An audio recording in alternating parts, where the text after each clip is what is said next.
Hello Malegaon, ये है आपकी आवाज।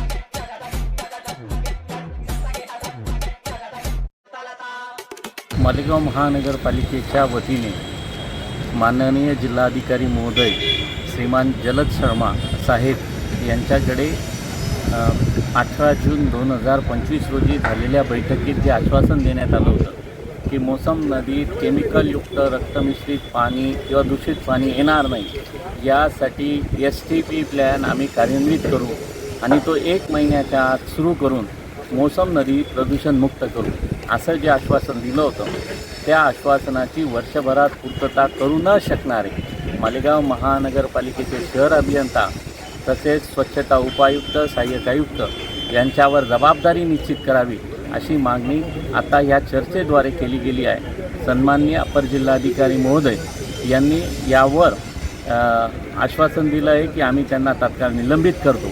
सन्माननीय अपर जिल्हाधिकाऱ्यांनी असं पण आश्वासन दिलं आहे की या संदर्भात एक अहवाल तयार करून आम्ही शासनाला पाठवू की मालेगाव महानगरपालिका व त्यांच्या वतीने नियुक्त सर्व विभागांचे कर्मचारी यांनी काय काय निष्काळजी केली आणि त्यामुळे रक्तमिश्रित पाणी मोसम नदीत आलं आणि प्रदूषण झालं, तर या सर्व प्रकारावर जी जबाबदारी निश्चित होईल त्यात सर्वस्वी सन्माननीय आयुक्त हे जबाबदार आहेत असं माझं प्रामुख्याने मत आहे। आणि सन्माननीय रामदास काका बोरसे साहेब हे ज्येष्ठ आहेत, वयाच्या 72व्या वर्षात त्यांनी पदार्पण केलं आहे। 21 मे 2026 रोजी आमरण उपोषण केलं असता 22 तारखेला सर्व प्रशासकीय अधिकाऱ्यांनी म्हणजे अप्पर जिल्हाधिकारी केकान साहेब, मनपा आयुक्त रवींद्र जाधव साहेब, अप्पर पोलीस अधीक्षक गुंजाळ साहेब व इतर विभागाचे काही अधिकारी यांनी येऊन त्यांना आश्वासन दिलं होतं। त्या आश्वासनाचा आज कशा प्रकारे फज्जा उडाला हे आपल्या सर्वांच्या माध्यमातून मालेगावच्या जनतेपुढे गेला आहे। दिल्लीच्या वतीने मिटिंग घेऊन काम केलं आणि आता गुन्हे दाखल करतोय, निलंबित ऑर्डर करायचं प्रस्ताव वाटत नाही। जिल्हाधिकाऱ्यांनी शब्द दिला होता आणि मला कळून मी 2 तासात दखल घेतो। जिल्हाधिकाऱ्यांनी आलं पाहिजे, त्यांनी परिस्थिती पाहिली पाहिजे। मी काही खोटं नाटक करत नाही। माझ्यावरती इतका दबाव होता काल की कसं तरी येऊन चोरून लपून बसवलं येते। माझ्यावरती सगळे नियम लावल्या गेले। मी हे मोसम नदीचं पाणी होतं आलं लक्षात येतं, अभिषेक करणार होतो, मला अभिषेक करू दिला नाही। त्याची पूजा करणार होतं, नाही करू दिला। शंकनाद करायचा नाही, गावाची शांतता बिघडेल। ठीक आहे, गावाची शांतता आरोग्य बिघडलं चालेल, पण शांतता नांदली पाहिजे। एकच कार्यक्रम आहे, मालेगाव शांतता कशी राहील, मी शांततेचा भक्त आहे, मी बी शांतता करू इच्छित आहे। पण इतका काही दबाव, इतकं काही प्रेशर, तुम्ही हे करायचं नाही ते करायचं नाही, म्हटलं ठीक आहे नका परवानगी देऊ, मी एकटाच बसू शकतो, कोणी तुमच्या बाजूला आलं नाही पाहिजे। यांना सुद्धा सांगितलं तर तुम्ही परवानगी घेऊ नका। ते म्हणे काय हरकत नाही, आमच्यावर गुन्हे दाखल झाले चालतील। त्यांनाही बोलवलं नाही, मी काही पुऱ्या गावाला आमंत्रण दिलं नाही। साहेब तुमच्यावर विश्वास होता म्हणून त्या दिवशी आपण उपोषणाची सांगता केली। तुम्ही म्हणे पाणी येणार नाही, पाणी आलं, इकडून आलं, सकाळी येत होतं, आता इकडून आणि हे पाणी परत खाली सोडलं।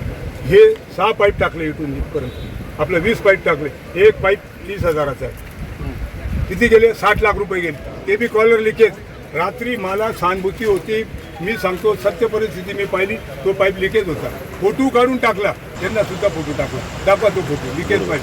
अहो सकाळी सिमेंट लावून राहिले त्याला, म्हणजे किती मानसिकता आहे यांची, किती यांना आत्मीयता आहे। आता काय म्हणणं तुमचं? नाही, जिल्हाधिकारी साहेबांनी याची दखल घेतली, जिल्हाधिकाऱ्यांनी दाखल करायला पाहिजे।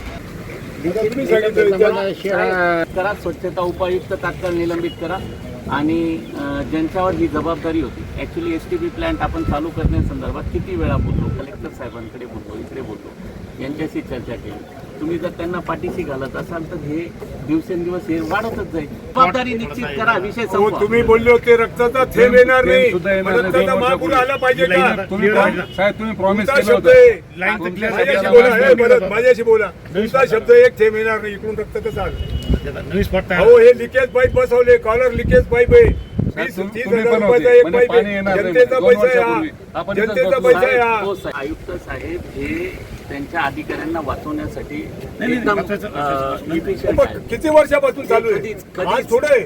कधीच त्यांच्या भ्रष्ट अधिकाऱ्यांना पाठीशी घातल्याशिवाय राहणार नाहीत, ते कारवाई करणार नाहीत। तुमच्या स्तरावर कारवाई करून तसा विषय मार्गी लावता येईल जर तसं शक्य असेल तर, कारण हा विषय 1 दिवसाचा नाही, हा विषय रोजचाच आहे, रोजचा आहे, रोज कत्तल होते, शेवटी रोज कत्तल होते, एक दिवस हा विषय मोसम मध्ये पाणी जाणार, मग ते गिरणा डॅमला पोचणारच आहे। मोसम नदीची अस्वच्छता पाहिली आपण, इतका करोडो रुपये रोज खर्च होतात. काय करतात यांचे स्वच्छतेचे लोक, काय करतात यांचा शहर अभियंता काय करतो, काहीच करत नाही. गैरसमज काय होतो, आमच्या कुर्बानीला विरोध नाहीये, जे पाणी येतं त्याला आमचा विरोध आहे, काहींचा गैरसमज होतो. जबाबदारी निश्चित करा साहेब कोणावर तरी, आणि नसेल तर आत्ताच्या आत्ता आयुक्तांवर तुम्ही शिस्तभंगाचं तुमच्या शासन आदेशाचं गाईडलाईनचं पालन नाही केलं म्हणून गाईडलाईन पाळल्याच गेली नाही मालेगावात, कुठलीच सन्माननीय पाळल्या गेली नाही. आयुक्तांवरच तुम्ही जबाबदारी गणपती महाराष्ट्र दिलेली तर पत्र शासनाची द्या. गाईडलाईन आहे ती पाळल्या बरं का? गेली नाही. हो. विषय होता, नका करू, संपला विषय. साहेब आम्हाला पण शंकरनाथ, नका शांतता करू, हवी आहे. संपला आम्हाला विषय. पण काही विषय, पण हा विषय कुठं पहिला 17 वर्ष झाली इथेच किती तेच आंदोलन एकमेव करायचं? साक्षीदार होते ना मागच्या वर्षी, आता एकमेव साक्षीदार तेच होते. 17 मग वर्षानंतर हाच विषय चालत गेला. यांचा दुसरी हा गोष्ट- जाणून बुजून हेडसाळपणा आहे. काम करून आज उद्या परवा 3 दिवस. पण आता आम्ही काय करतो, कशाला सांगितलं त्याचं संबंधित कर्मचारी कनिष्ठ अभियंता जे आहे ना, इंजिनियर कनिष्ठ अभियंता निष्ठा अभियंता. हां ऑर्डर ती कॉपी घेऊन या. हां. त्यांना नोटीस देतो.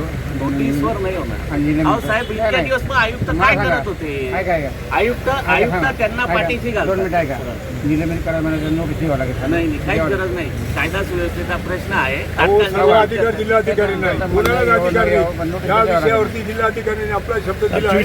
तुम्ही फोन करा, 1.5 तासात मी येतो. तुम्ही फार देतात. त्यांना हायकोर्टात पाठवाल इथपर्यंत आम्हाला माहिती आहे. एसीबीचा गुन्हा दाखल झाल्यावर तुम्ही त्यांना वाचवण्यासाठी किती प्रयत्न केले हे सगळ्यांना माहिती आहे. तुमच्या ऑफिसमध्ये ओला घाण कचरा टाकला. मग आम्ही रक्ताच्या बादल्या भरून सण टाकू का ऑफिसला? तो बिचारा त्याच्या वार्डात प्रभागात स्वच्छता होत नाही म्हणून तो तुमच्याकडे आला कचरा घेऊन. ओला जर कचरा तिथे साहेबांच्या स्वच्छता ऑफिसमध्ये झाली टाकला. असती तर कशाला आला असता तो? तो जबाबदाऱ्या सेंट्रल जेलला निश्चित पाठवून करा, दिलं होतं. निलंबित करा. काय एवढी हे यंत्रणेला गुन्हे वेठीस नाही, एक धरतात? विषय नाहीये. काय साहेब बोलायचं? आयुक्त साहेब यंत्रणेला वेठीस धरतात, आम्ही नाही. आयुक्तांनी तात्काळ कारवाई केली, हा विषय जागेवर संपेल. आयुक्त कारवाई करायला तयार नाही, तुम्ही आयुक्तांवर कारवाई हो, केली साहेब, पाहिजे. तुम्ही आमची ते विनंती म्हणताय. आहे. पण निलंबित केलेले किती लोक निलंबित आहेत ते महानगरपालिकेत? हा पण बी एक लगेच विचाराचा भाग आहे. जागेवर.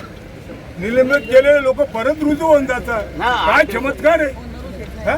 म्हणे ते परीस राहतो का परीस, तो लोखंड लावलं का सोनं होऊन जातं. तसं काही जादू आहे तुमच्या हातात, प्रत्येकाचं सोनं करता तुम्ही. पण आमच्या मालेगावचं मोसम नदीचं वाटोळं केलं तुम्ही. या गावाच्या आरोग्याचं वाटोळं केलं. जीवनाशी खेळू राहिले तुम्ही आमच्या. हा? 150 कोटी रुपये खर्च झाले आमच्या जीवनाशी खेळू राहिले. जीवन मरणाचा प्रश्न आहे. जल हे काय? जल जीवन आहे. ही नदी निसर्गाने दिलेली देण आहे. त्याच्यावरती तुम्हाला गांभीर्य नाही. आमची विनंती आहे प्रशासनाने याची गंभीरता घेतली पाहिजे. काहीच कारवाई होणार नाही. कर्तव्य शून्य अधिकारी काहीच करू शकत नाही. काहीच कारवाई होणार नाही. आम्हाला गॅरंटी आहे. होणार नाही. फक्त देखावा तुम्ही आहे. आत्ताच्या निलंबनाची ऑर्डर घेऊन येत असाल हा. तर ठीक. आतापर्यंत कोणत्या अधिकाऱ्यांना तुम्ही नोटिसा दिल्या नंतर त्यांचं निलंबन? अहो साहेब मी आता उदाहरण द्यायला लागलो ना, फार दिसते. एवढं आम्हाला इंटरेस्ट नाही आहे कोणत्या गोष्टीचा. 95 दिवस अगोदर सूचना केली होती. काय ऍक्शन घेतली बचावने? कागद घेतला आणि बाजूला उत्तर नाही दिलं. सर्वीकडे स्वच्छता आहे. काही कोणाला घेणं नाही देणं नाही. देखना है जोर कितना बाजुए कातिल में है. सन्माननीय नाशिक जिल्हाधिकारी यांच्या आदेशानुसार बकरी ईद निमित्त रक्तमिश्रित पाण्याचा निचरा मोसम नदीमध्ये होतो. तो होऊ नये म्हणून त्यांनी आदेश दिले होते, पण त्याचं पालन झालं नाही. त्याचं उल्लंघन झालं. मोसम नदीमध्ये रक्तमिश्रित पाणी आलं म्हणून संबंधित अधिकाऱ्यांवरती निलंबितची कारवाई झाली आहे. 3 अधिकाऱ्यांवरती कारवाई करण्यात आली. प्रभाग अधिकारी, आरोग्य अधिकारी आणि शहर अभियंता. हां परत बोला. शहर अभियंता कैलास राजाराम बच्छाव, प्रभाग अधिकारी श्याम जगन्नाथ बुरकुल आणि अनिल यादव पारके, सह आयुक्त स्वच्छता. प्रशासनाची करणी आणि कथनीमधला फरक काय असतो हे आज आपण उघड्या डोळ्यांनी बघत आहोत. मालेगाव शहराच्या हितासाठी हे सर्व खूप दुर्दैवी आहे. सन्माननीय मंत्री महोदयांनी याची दखल घेतली पाहिजे. सन्माननीय नगरविकास मंत्र्यांनी याची दखल घेतली पाहिजे. सन्माननीय पर्यावरण मंत्र्यांनी याची दखल घेतली पाहिजे. सन्माननीय पालकमंत्र्यांनी याची दखल घेतली पाहिजे. आणि मालेगावच्या ह्या सर्व दूषित वातावरणाला, प्रदूषित वातावरणाला कुठेतरी कोण जबाबदार आहे याचं शासन स्तरावरनं अवलोकन झालं पाहिजे, अशी या ठिकाणून मी मागणी करू इच्छितो.